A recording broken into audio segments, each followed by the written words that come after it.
হরি হরি রাধে রাধে। আশা করি ভালো আছেন বন্ধুরা।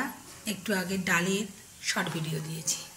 এখন আমি করলাম কি, কিছু আলু পং বেরিয়ে গিয়েছিল, একটু মুচড়েও গিয়েছিল, সেগুলো আমি কেটে নিলাম ছোট বড় আকারে। একটু কাটতে অসুবিধা হচ্ছিল, ভেতরটা ভালো কিন্তু দেখতেই পাচ্ছেন।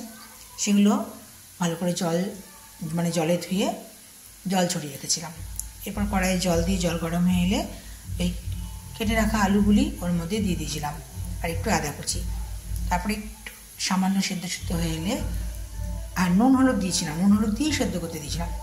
একটু সেদ্ধ হয়ে এলে এর মধ্যে জল ঝরিয়ে নিয়েছিলাম। তারপরে কড়াইয়ে সর্ষের তেল দিয়ে তেল গরম হয়ে এলে গোটা জিরে, শুকনো লঙ্কা, তেজপাতা ফোড়ন দিয়ে ওই সেদ্ধ আলু আদা কুচি এর মধ্যে দিয়ে দিয়েছি।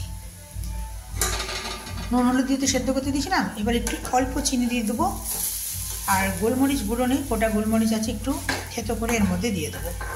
আর নুনটা অল্প একটু দিতে হবে মনে হচ্ছে, আন্দাজেই কিন্তু আমি করছি, কারণ আমার গোবিন্দের সেবায় লাগে। আর ঢাকা দিয়ে দেবো আরেকবার। লালি লালি লালি লালি এলে আমার ঘরে।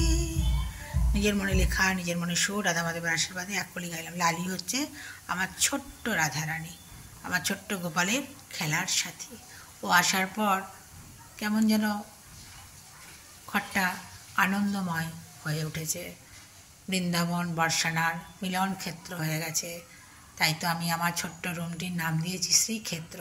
আমাদের ঘরের নাম এমনিতে নিম্বাল নিকুঞ্জ, গুরুদেব বাবা দিয়েছেন। আমি আমার এই ছোট্ট রুমটিতে যে রাধা মাধব আরও সব ঠাকুর আছে না, আপনাদেরকে বলেছি শ্রীক্ষেত্র নাম দিয়েছি। হরি হরি রাধে রাধে।